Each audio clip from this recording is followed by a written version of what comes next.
々は宇宙人だ。探知スマホ拉致する。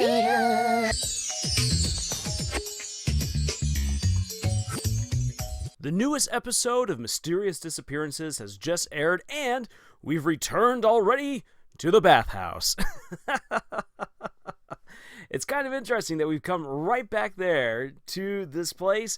I said that we'd be returning and that Sumireko would be acquiring her own platonic harem of girls. At least I did in the video that was blocked by Kodakawa, but hey, we're continuing on anyway. This episode was a lot of fun. However, it was more of a setup episode than I was expecting. I was hoping that we would jump already into the newest mystery and really focus more on the horror aspect. From the manga, this is one of the creepiest arcs to read, but you don't really get a sense of that within this episode. And so the adaptation is unfortunately a little lackluster in this particular episode. Still, it is fun to see Sumireko acquiring her harem. Hi there everyone, Lars back with another review and analysis for the Mysterious Disappearances, or Mysteries, Maidens, and Mysterious Disappearances, brought to you by Camille's Harem. Not just a podcast for novice writers by novice writers, but also a YouTube channel by novice writers for novice writers. Because writing is an adventure, it's more fun with friends. And the events of this episode are really straightforward. Sumireko and Oto go back to school. Sumireko is again under the guise of just being a regular old teenager, and this time she's come prepared for spending 6.5 hours in the bathroom. And not in a creepy way either. She's brought a seat, she's brought snacks, and she's brought her laptop so that way she can try to write with some peace. And because bathrooms are really nice on over there, at least it's not the worst place that she could hide away to write. But I'm just going to say, personally, I would not lock myself into a bathroom if I'm trying to write one of my books. But the nice thing is that once the bell rings and it's time for everyone to go home, Sumireko has the chance of meeting up once again with all of Oto's friends, and they enjoy just some nice snacks, and they make up.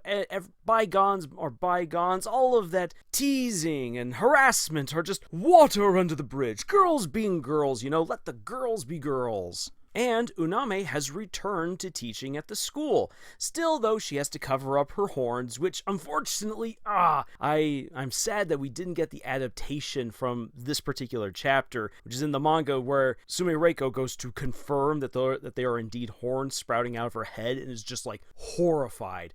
But that all aside, bygones are bygones, and Uname goes with Sumireko and Oto to the bathhouse. It is the perfect chance to see all of the good bits, but because of fantastic comedic timing, with the mom coming in at exactly the wrong time, you don't get to see any naughty bits. No, we have definitely cleaned this up from what we see in the manga. And as they're cleaning up, drying off, and cooling down from their time in the bath, Uname invites Sumireko and Oto on over to her place, saying, hey, look, it's a teacher's responsibility to make sure that her students are doing well, and because they've had a little bit of talking, and at least within the manga, Uname realizes, Sumireko does not have enough space in her apartment to really house Oto properly. Why don't you guys come on over to my place? And they enjoy a nice light dinner, some snacks. Oto is loving all of the grandmotherly snacks, and you just get some good bonding between these characters. Individuals who are once enemies, and while Oto is still very standoffish in some regards to Sumireko, still calling her apartment wife,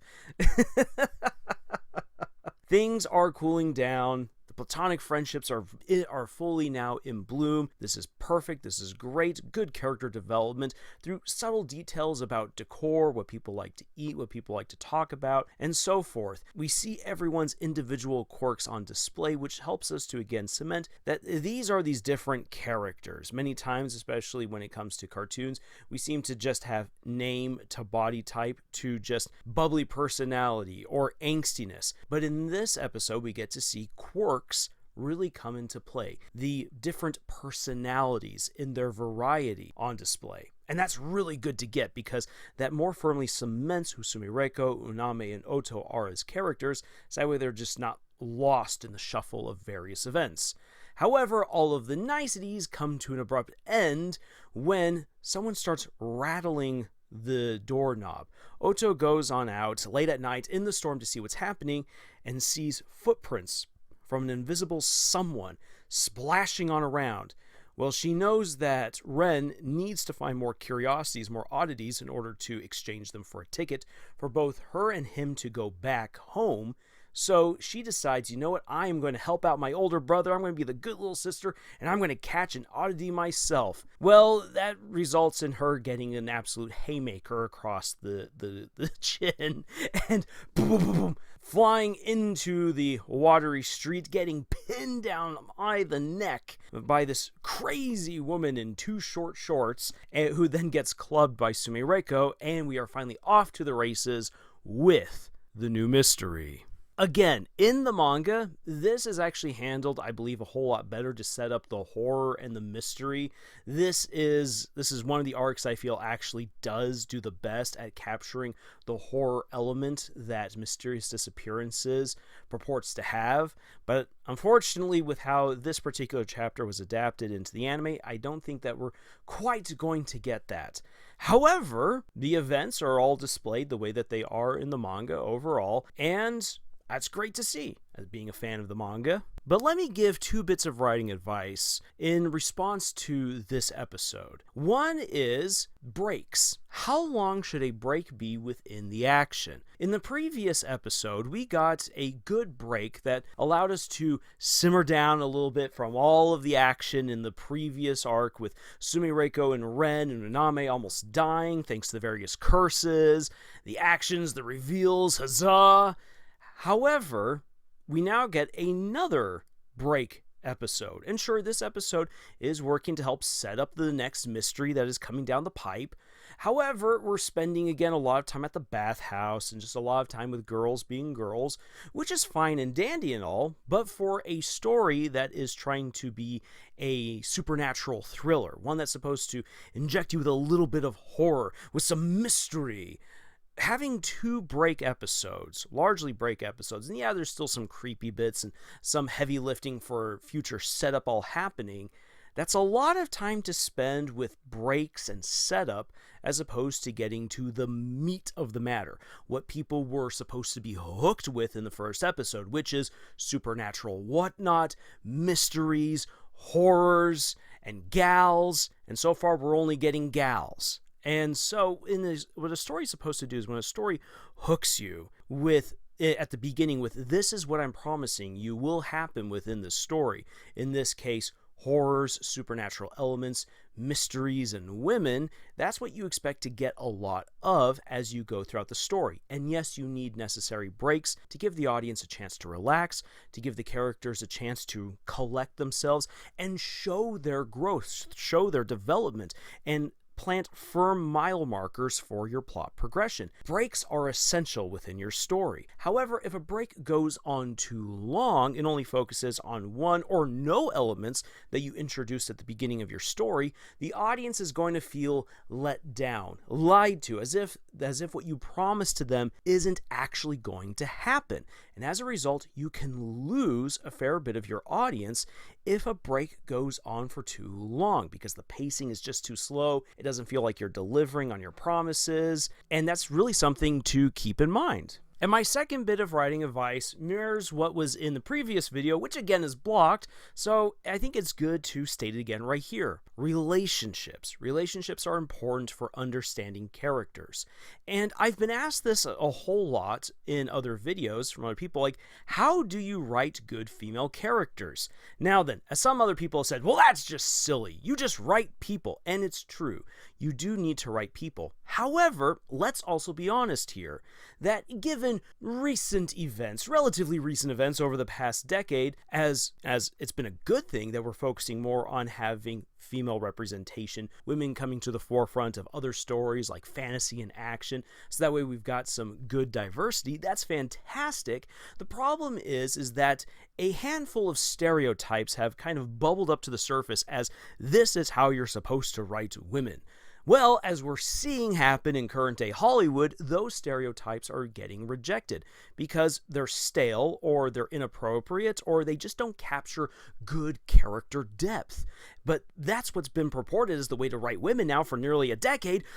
So what are we supposed to do? We can't just simply go back to the way that they were, where they're just wallpaper and wall dressing. No. Well, that again comes back to write them as people. But because there is just this fear, there's this underlying fear. And for the naysayers who say that doesn't exist, believe you me, get into a writer's room with a bunch of different people, and writing women is actually something that terrifies a lot of authors, because if you get it wrong, quote unquote, there's going to be a ton of people who attack you for being sexist, misogynist, or not having enough experience, or not understanding women, and how dare you, are you trying to sideline people? No! So how then do you write women? Well, luckily enough for you, I actually have an entire video to help educate you on that if you find yourself in such a situation as an author. In fact, we've already done 2 such videos. Because, yeah, it's something that a lot of people do unfortunately struggle with.